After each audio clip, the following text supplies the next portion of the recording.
Bonjour et bienvenue dans l'almanach des Fées Célestes. Bonjour Christophe. Bonjour. Bonjour Christophe, bonjour vous tous.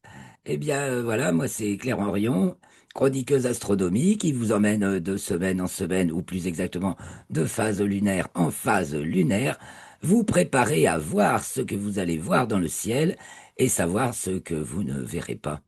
Et tout ce qu'il est bon de savoir pour ne pas divaguer sur les chemins du manque de discernement qui font prendre des vessies pour des lanternes. Alors apprenons à distinguer les étoiles et les planètes, les satellites, les avions, enfin à tous ces objets qu'il y a dans le ciel et qui sont pas des astres, mais apprenons d'abord justement à bien connaître notre ciel pour savoir de quoi on parle. Et puis d'abord, pour en profiter, se réjouir, parce qu'on a quand même encore la chance d'avoir des beaux ciels, surtout en cette période-là très chaude où seules les nuits sont clémentes, c'est agréable, et le ciel en ce moment, on va moins le voir dans la semaine qui vient, puisque la lune est gibbeuse croissante, c'est la période du premier quartier à la pleine lune, donc du premier quartier le 2 juillet à 21h29 en heure légale française. Donc si vous êtes par exemple au Québec, c'est à l'heure de votre montre, ce sera 6 heures plus tard, hein. Donc ça le donne le 3, et puis la pleine lune, c'est en France à 22h36, le 10 juillet. C'est pareil, si vous êtes par exemple au Québec, c'est 6 heures plus tard à la montre. Et donc, ce sera 4h36 chez vous. Je dis pas de conneries. Et non, c'est le contraire, c'est avant, hein, c'est l'heure, elle est avant. Je suis bête. Non, c'est le contraire. Si vous êtes, oh là là, heureusement que je me reprends à temps, hein. Non, non, si vous êtes au Québec, ben justement, c'est 6 heures avant, voilà. 15h29, le premier quartier, le 2, et 22h moins 6, 18h36, le 10, pour la pleine lune. Non, c'est si vous êtes à l'est, hein, que c'est plutôt à la montre. Et même, voilà, faut jongler sur les décalages horaires. Avant, après. Donc, la période, la deuxième phase de la première lune des ténors est hiver sud. Donc, du premier quartier à la pleine lune, nous allons donc avoir une lune gibbeuse croissante. Donc, effectivement, pour le beau ciel profond, c'était la semaine qui vient de passer que c'était mieux d'en profiter, puisque là maintenant, la lune qui se lève dans l'après-midi, ensuite elle culmine au milieu de la nuit, en première moitié de nuit, et se couche en deuxième moitié de nuit, chaque jour un peu plus, environ entre 1 heure, une demi-heure, 20 minutes même parfois, et 1 heure et demie plus tard que la veille, ce qui fait que quand on arrive à la pleine lune, eh bien, elle se lève au coucher du soleil, elle culmine au milieu de la nuit et elle se couche à peu près au lever du soleil. Alors donc, nous allons voir cette pleine lune particulière du 10 juillet, la pleine lune donc en Capricorne quand le soleil est en Cancer. Et c'est la pleine lune du cerf. C'est le moment du brame du cerf, peut-être chez nous dans l'Aubrac. Il me semble que c'est un peu plutôt en fin d'été, début d'automne. Mais dans les traditions amérindiennes, on l'appelle la lune du cerf. Alors je peux vous en reparler un petit peu. Puis ce qui est chic, c'est qu'aujourd'hui, je vais partager l'écran. L'article est déjà en ligne. Ça, c'est super cool parce que je vais vous partager directement l'article. Donc voilà, du premier quartier, mercredi 2 juillet à 19h29 UTC, temps universel, à la pleine lune, jeudi 10 juillet à 22h36, temps universel. Donc vous rajoutez 2 heures pour l'heure légale en France. On va venir un petit peu sur les images tout à l'heure. Bon, de très belles images de la constellation du Scorpion avec les fleurs nettes en premier plan, mais là, justement, cette technique-là de prise fait ressortir la couleur des étoiles. Vous voyez la rouge Antares et puis les autres étoiles de la constellation du Scorpion qui fait ça, hein. Ici sa queue, et ici donc Antares, ici Akrab, Chuba et Fang, voilà les trois devant de la constellation du Scorpion. Très belle image. Ça, c'est la Lune la semaine qui vient de passer, donc c'était le 9 juin lors de sa conjonction avec Mars, et il y avait l'étoile Régulus tout près, hein, Régulus qui marque de nos jours premier degré du signe du Lion. Donc je passe, vous irez voir l'article dont le lien est dans la description de la vidéo. Donc, ben, je le suivrai comme ça pour aujourd'hui. C'est agréable. Pour une fois, ça change. Donc, le 3 juillet, nous allons avoir la Lune conjointe à Spica, mais on va se le faire en même temps avec Stellarium. Donc, ben, je vais avancer. Là, je l'avais positionné comme toujours pour commencer au coucher du soleil le 2 juillet. Donc 2 juillet au coucher du soleil qui se couche chez moi à 21h40 encore. On est dans les levées de soleil les plus tardifs de l'année jusqu'au 10 juillet à peu près. Et à partir de là, enfin, il diminue sur le soir. Il diminue déjà sur le matin depuis le début juin. Il est Et ce plus, qui fait que, bon, on a oui, le jour le plus long, le il est plus 21 juin. précoce. Mais Mhm. il se décale vers le soir jusqu'au 10 juillet. Et après, bon, ça va, la diminution du jour va rattraper ce décalage. Et ensuite, ça s'inversera puisque le 25 juillet, là, le, l'équation de temps atteint son second maximum positif de l'année. Donc, c'est là que la durée du jour est le plus décalée vers le soir. Et à partir du 25 juillet, ça va revenir se décaler vers le matin. Donc le 2 juillet au soir, ben, on va aller un peu plus tard.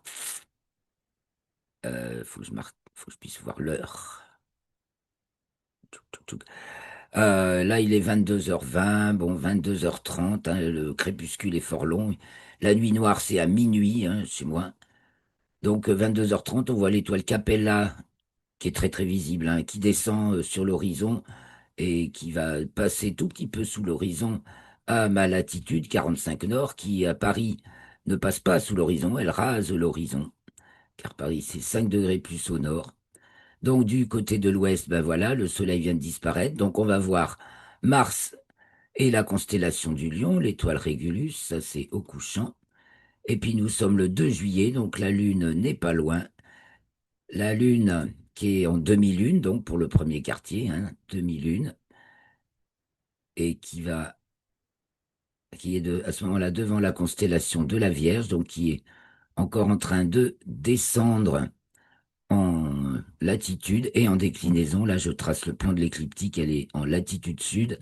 Et si je trace la grille équatoriale avec le plan de l'équateur là sur le zéro, elle descend aussi en déclinaison. On va voir ça cette semaine avec la fiche pour les détails. Donc, vous voyez, le 2 au soir, elle est toute proche de l'étoile Spica de la Vierge.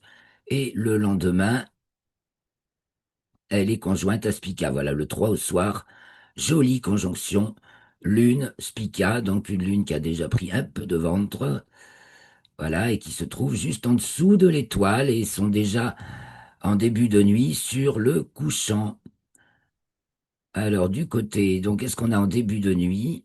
On va aller jusqu'à 23 heures hein, pour avoir un ciel un peu sombre, quoiqu'il ne l'est pas encore complètement. Je vous ai dit, et il y a encore quelques lueurs crépusculaires à l'ouest-nord-ouest à 23 heures. Donc, je reviens vers le sud. Au sud, qu'est-ce qu'on a en cette saison? En début de nuit, on a le Scorpion qui culmine. Pour ça, je vous ai montré déjà cette très belle photo. Puis il y en a une autre. Et puis le Sagittaire qui se lève. Alors tout ça, c'est bien bas.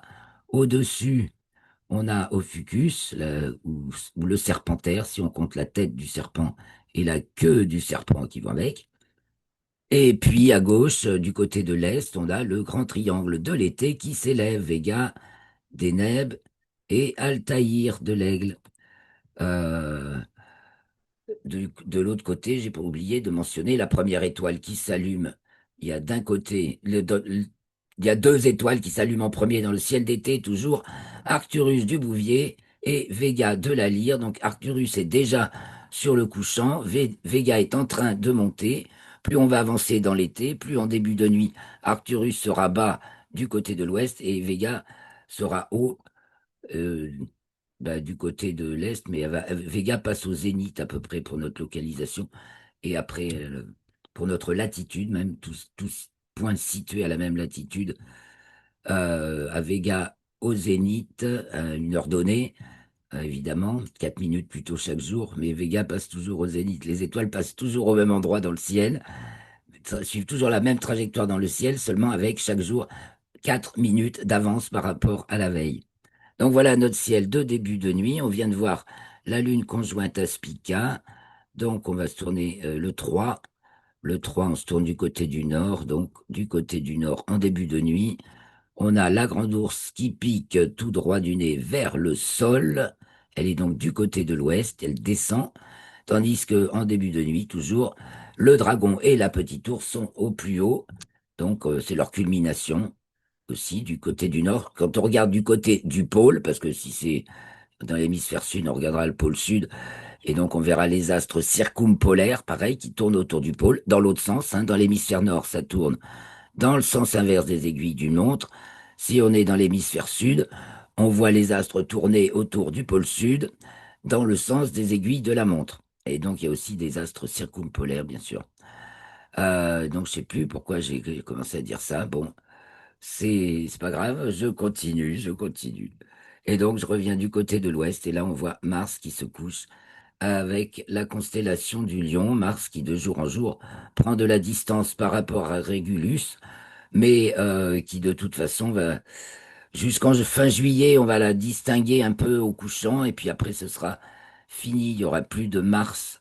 Il y aura très peu de planètes en fait visibles dans le ciel cet été.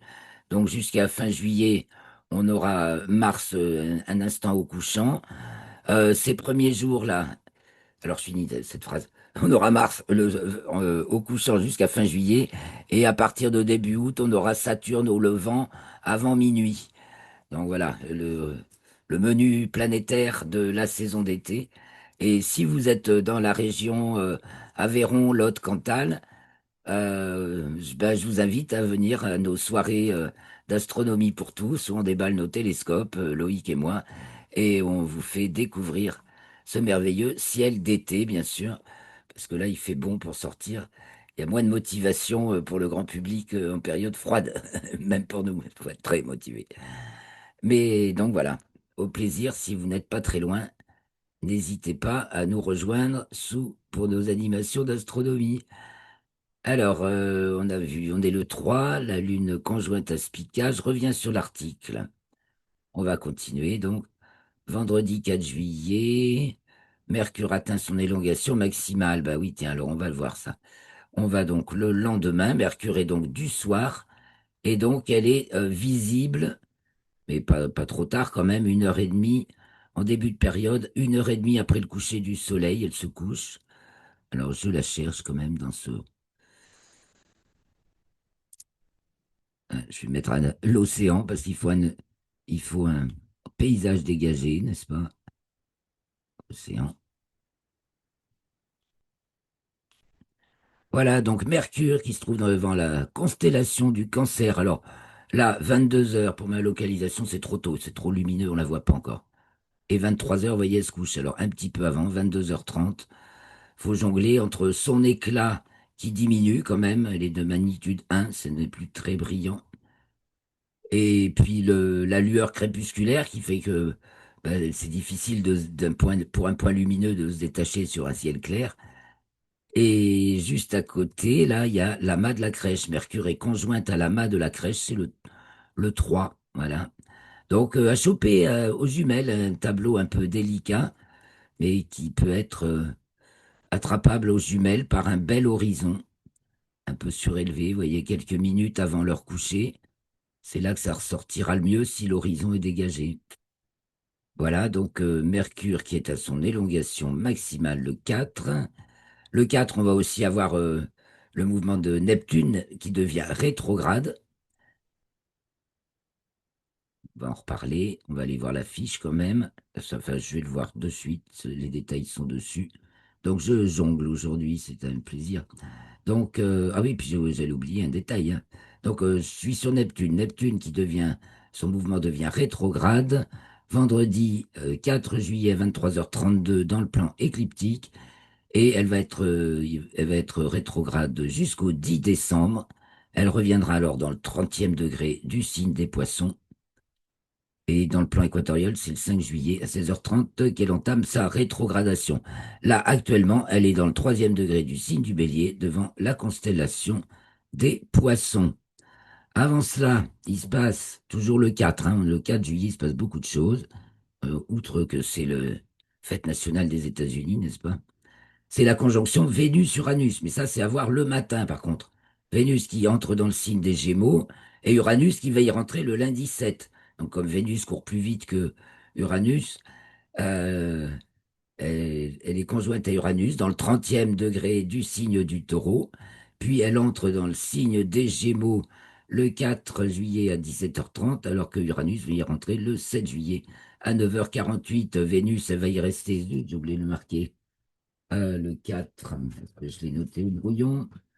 Vénus, Gémeaux jusqu'au 31 juillet, voilà, elle va rester dans le signe des Gémeaux jusqu'au 31 juillet, tandis qu'Uranus, bon, va y rester que jusqu'au 8 novembre parce que son mouvement rétrograde va la ramener dans le signe du Taureau jusqu'au 8 novembre, voilà, et elle reviendra dans le signe du Taureau jusqu'au 26 avril 2026. Ensuite, elle restera dans le signe des Gémeaux jusqu'au 22 mai 2033, Uranus, donc, hein. Donc on va y voir la planète Uranus entre Taureau et Gémeaux, mais là c'est parti pour les Gémeaux. Alors le 4, je reviens sur le 4. Alors on va aller voir cette conjonction Vénus-Uranus dans le ciel du matin. Du coup, ben, entre-temps, on va se faire la nuit. Donc début de nuit, on vient de le faire. On va aller au nord d'abord. Au nord, pour voir le ciel tourner. Alors, je le fais même un peu plus petit. Voilà. Le ciel qui tourne. Je mets Voilà, vous avez le sommet du ciel là, à ma flèche, le zénith. Donc au nord, ah, on va aller au minuit vrai. Minuit vrai, 0h, 1h57 pour le méridien de Paris. Voilà, donc au minuit vrai, donc au milieu de la nuit, la grande ours, bah, elle a continué à descendre. Le dragon et la petite ours ont basculé du côté de l'ouest et commencent à descendre, tandis que s'élève Cassiopée et ses fées du côté de l'est. Et sous Cassiopée, il y a aussi Persée qui s'élève. Et puis, si on se tourne un peu vers l'est, eh bien, il y a Pégase et les poissons qui s'élèvent dans le ciel. Saturne qui se lève maintenant, j'enlève le zénith, hein, aux alentours de 1 heure du matin. Très sympathique, hein. Donc, 1 heure du matin, lever de Saturne. Et juste à côté de Saturne, eh bien, il y a Neptune.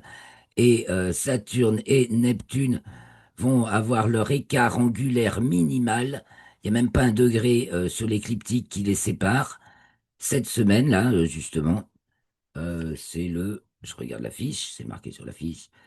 Le 6, dimanche 6 à 8h17, on a l'écart angulaire minimal entre Saturne et Neptune, puisque ensuite il va s'agrandir un peu cet écart.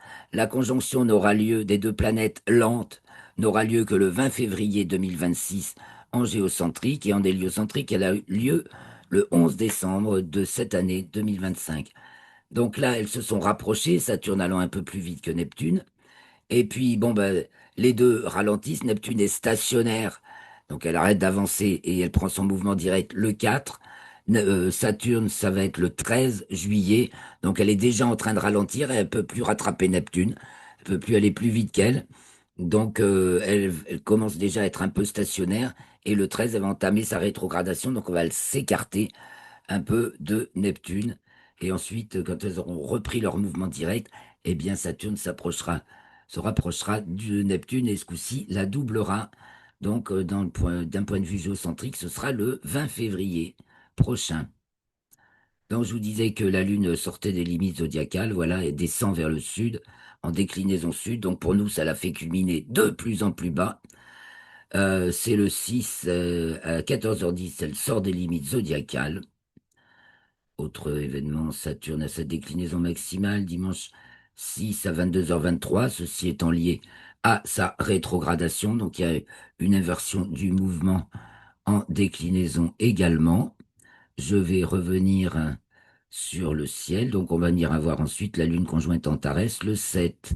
J'ai oublié de dire aussi que donc cette semaine, la Lune est conjointe à deux étoiles importantes, Spica de la Vierge, Alpha de la Vierge, avec une occultation de l'étoile par la Lune pour le sud-est du Pacifique, l'Amérique du Sud et l'Antarctique, et une elle est conjointe à Antares, la Lune, le lundi 7 à 20h12, donc début de soirée, et tout près aussi, et elle est donc, l'étoile est donc occultée par la Lune pour le sud Atlantique, Sud-Afrique, sud de l'océan Indien, sud-ouest de l'Australie.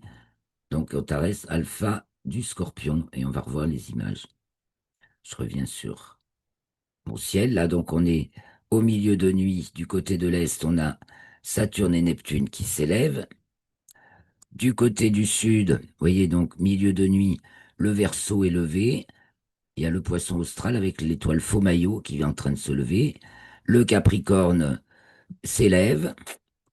Et tout ça, c'est pas haut parce que justement, c'est des constellations devant lesquelles passe le soleil l'hiver. Donc, c'est la hauteur du soleil d'hiver. Au-dessus, il y a des tas de choses. Le Sagittaire culmine, donc c'est bas, bien sûr, avec la Voie lactée, donc le magnifique ciel d'été avec cette Voie lactée que je vous remontre, qui traverse le ciel du Sagittaire à l'Aigle, et puis surtout tout le dos du cygne, et puis ensuite ça revient sur un peu Céphée et Cassiopée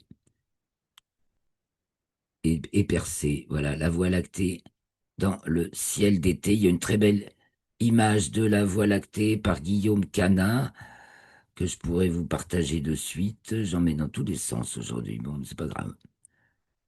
Alors, là voilà. Très belle image de Voie lactée par le grand photographe du ciel qui est Guillaume Canin, prise sur le Causse Noir, donc où bien sûr le ciel, il déchire un peu quand même, il faut le dire. Alors, je saute aujourd'hui, je me plais, je saute pas du coq à l'âne parce que je suis le parcours, mais c'est tellement riche, il y a tellement de choses. Alors, nous sommes donc là le 4, hein, je crois, le 5 juillet, donc au sud, sachant que les étoiles prennent 4 minutes d'avance chaque jour par rapport à la veille. Du côté de l'ouest, milieu de nuit, ben, tiens, la lune se lève, le 5 se lève pile au milieu de la nuit. Nous avons donc ben, Arcturus le Bouvier, Arcturus qui était un peu plus haute que ça en début de nuit, qui descend. Et voyez, la lune qui était conjointe à Spica la Vierge la veille, elle se lève. Voilà. Donc on va aller jusqu'à la fin de la nuit du côté de l'est. Ah non, on regarde un petit coup au zénith aussi en milieu de nuit. Qu'est-ce que c'est qu'on a au zénith en milieu de nuit? Ben justement, Vega, comme je vous le disais en début de ce bulletin. Et puis en fait, vous tracez une ligne Vega et Deneb. Vega arrive au zénith et Deneb y est passé. Donc c'est tout ça, c'est faut vous coucher par terre et puis regardez le ciel. Vous avez la lyre et le cygne qui sont au zénith.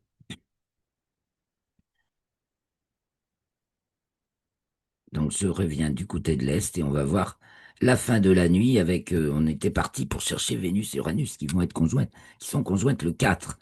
Donc fin de nuit, voilà, Vénus se lève, donc Uranus est tout près. Là, il est à 4 heures du matin. Alors on va une heure plus tard, vous voyez, c'est déjà le jour, donc il faut choper ça. Pareil, un rapport entre la hauteur des astres sur l'horizon, pas trop bas pour qu'il ne soit pas trop dans la brume ou brumasse qu'il peut y avoir à l'horizon, et puis que le ciel soit encore suffisamment noir. Donc là, c'est l'aube. Alors, vous voyez, on a un magnifique regroupement. Vénus, Uranus, Pléiades. Donc Vénus, en entrant dans le signe des Gémeaux quelques jours plus tard, elle est conjointe aux Pléiades, et Uranus est là. Voilà. Donc Uranus, on peut la voir du coup avec des jumelles, on arrivera à la trouver. Surtout qu'elle est pratiquement sur une ligne droite entre Vénus et les Pléiades. Donc voilà le tableau du matin. Donc il y a le tableau du soir, Mercure en tout début de période, hein. Le tableau du soir, c'est euh, Mercure près de l'amas de la Crèche, plutôt le 4-5 juillet.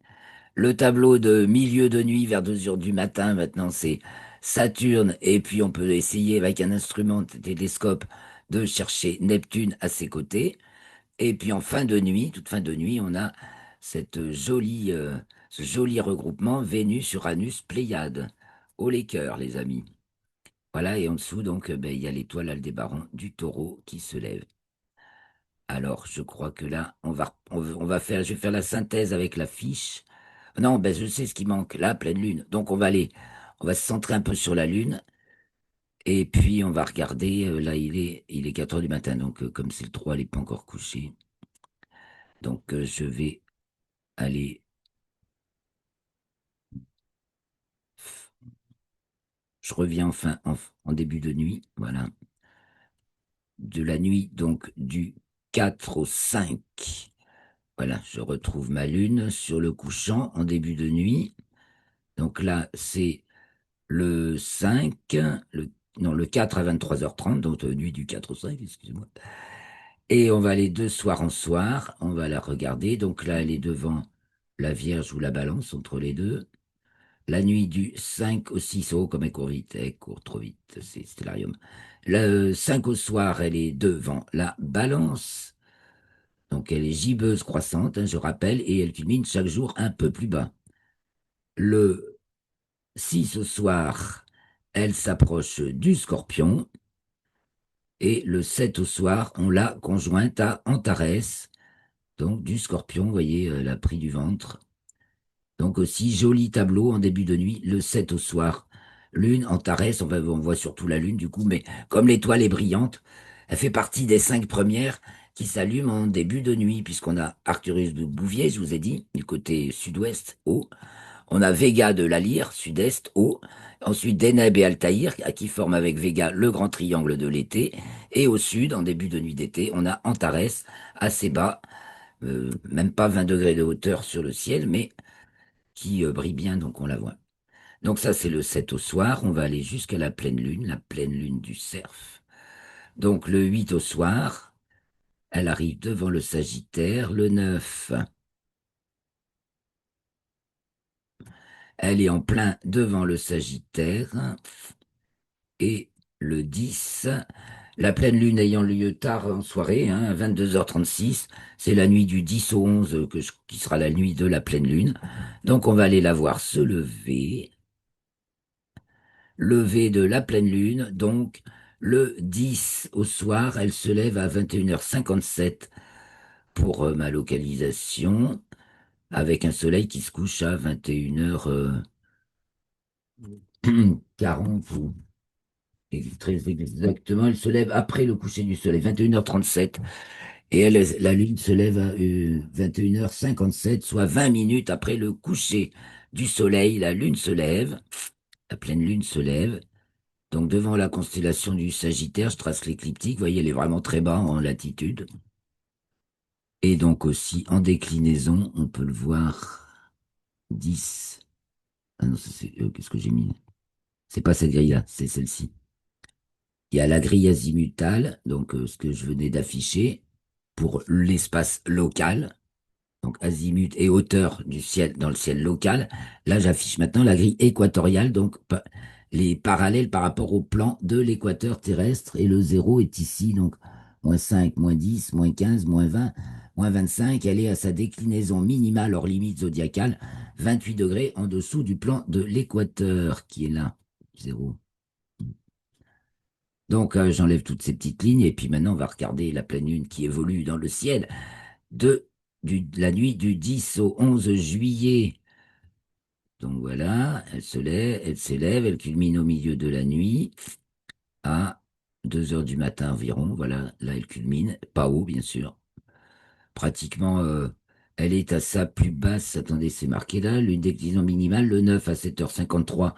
Donc c'est la nuit précédente qu'elle a sa plus basse culmination.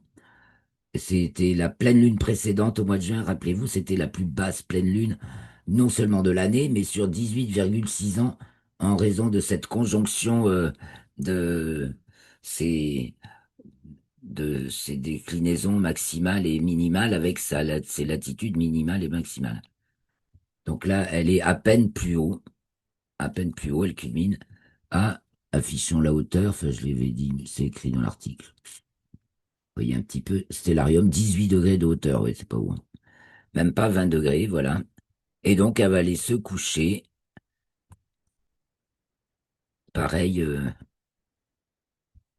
elle se couche, le soleil se lève à 6h16 chez moi, et elle se couche à 6h22, elle se couche quelques minutes après le lever du soleil. Donc voilà pour la pleine lune. du surf. Il nous reste quelques minutes. Je vais donc vous parler un petit peu de l'actualité astronautique tout en vous montrant quelques images. Donc je reste en partage d'écran et on va faire notre petit, euh, comment j'appelle ça? Mon, mon relevé d'actualité. Comment ça passe? J'ai un trou. Bon, c'est pas grave. Alors, les nouvelles de l'astronomie et de l'astrophysique et de l'astronautique. Donc, bon, un petit article sur le gouvernement américain coupe le budget de la NASA. Bon, on avait déjà parlé. Après, c'est sûr, il y a des doublons. Et d'ailleurs, il se passe la même chose au niveau de Airbus, les amis. C'est le même genre de restructuration. 2043 postes supprimés chez Airbus. Une restructuration nécessaire pour permettre à l'Europe d'exister à l'ère de New Space. Enfin, c'est pareil. Ils dégraissent au sein d'Airbus les emplois en doublon pour être plus efficaces. On revient aussi sur le crash sur la Lune de la mission japonaise à Air. C'était au début du mois de juin, c'était le 3 juin. Et donc, ce petit atterrisseur japonais qui s'est deuxième essai raté encore. Et c'est à cause de ces lasers qui n'ont pas bien fonctionné, donc ils se sont trompés sur l'altimétrie. Ensuite, on passe à Mars avec, maintenant on parle d'aller sur Mars en 90 jours, un exploit possible en optimisant les trajectoires. Donc il y a des détails sur tous ces articles-là qui reprennent le même sujet. C'est évidemment qu'on évolue petit à petit, on va trouver un moyen d'aller sur Mars rapidement. Ensuite, on parle des astéroïdes et en particulier de l'astéroïde Vesta, fort intéressant. La Lune étant d'ailleurs, je reviens sur ma fiche conjointe, à Vesta le 5 juillet. Or, Vesta, qui est devant la Vierge, est d'une magnitude équivalente à celle d'Uranus, à peu près, un petit peu plus faible, mais plus forte que celle de Neptune. Donc, c'est un objet tout à fait accessible aux jumelles, l'astéroïde 4 Vesta. Et donc, il y a justement une étude du CNRS sur l'astéroïde Vesta. Et là, je vous montre l'image prise par la sonde Dawn. Ben non, c'est pas là, c'est de l'autre côté. Ah voilà, Vesta, prise par la sonde Dawn à 15 000 km de Vesta. Voilà ce qu'on voit. Donc, c'est un petit corps qui fait environ 800 km de diamètre, si mes souvenirs sont bons. Cérès étant le plus gros et faisant environ 1000 km. Et en dessous de, 800 km, après, ils ont de la peine à être ronds, les objets célestes. Je reviens sur la suite des news. Non, c'est pas là, c'est pas ça, voilà. Alors, on a parlé de Mars, on a parlé de Vesta, on a déjà parlé d'Airbus. Alors, toutes les petites entreprises spatiales européennes, ben, il y en a de plus en plus, hein. Serious Space Service ouvre l'accès à l'espace aux petits satellites. C'est une entreprise européenne. Alors, le salon du Bourget, il y a eu des annonces sur le spatial dévoilé. Bon, c'est surtout je te fais des grandes annonces, quoi, voilà. Mais c'est pas forcément très euh, factuel. La société franco-allemande Exploration Company perd sa capsule spatiale suite à un blackout radio. Une usine française qui va remettre l'Europe au centre de l'échiquier géopolitique de l'espace grâce à la production du premier lanceur réutilisable, donc européen. Bon, l'Europe se lance, enfin toutes les jeunes, toutes les jeunes entreprises du spatial en Europe, ça c'est un domaine florissant.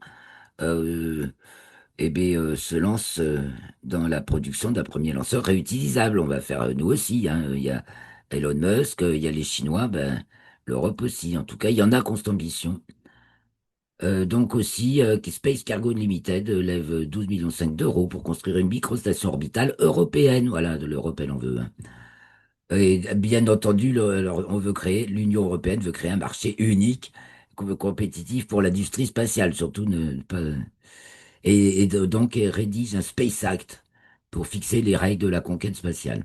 toujours vouloir tout contrôler. Bon, dans le spatial, il faut un minimum, évidemment, de contrôle et d'accord sur ce qu'on fait. Bon, après, on revient sur le Starship et bon, malgré l'explosion enfin, en essai statique du Starship 9, eh bien, pour le vol 10 qui est un petit peu reporté parce il faut refaire un Starship, il faut refaire la base de lancement, mais le Starship 10 devrait refaire la pirouette de la récupération du booster par les bras de la tour. Cependant, évidemment, toute la faune pêchère, le prix fort désesté de Starship qui ne doit que toujours s'intensifier, c'est ça, c'est assez terrible. Et le Mexique met euh, qui est juste à côté, hein, c'est vraiment tout à fait frontalier avec le Mexique, là fait intente des actions juridiques envers SpaceX. Et puis, faut pas oublier qu'il y a 4 astronautes qui sont arrivés à bord de l'ISS. Donc, c'était jeudi. Le lancement a eu lieu mercredi 25. Vous pouvez le suivre, resuivre le direct chez Ufotinic, toujours très agréable pour les lancements spatiaux. Et donc, c'est euh, le premier Hongrois, le premier Polonais et le premier Indien qui viennent dans la station spatiale internationale.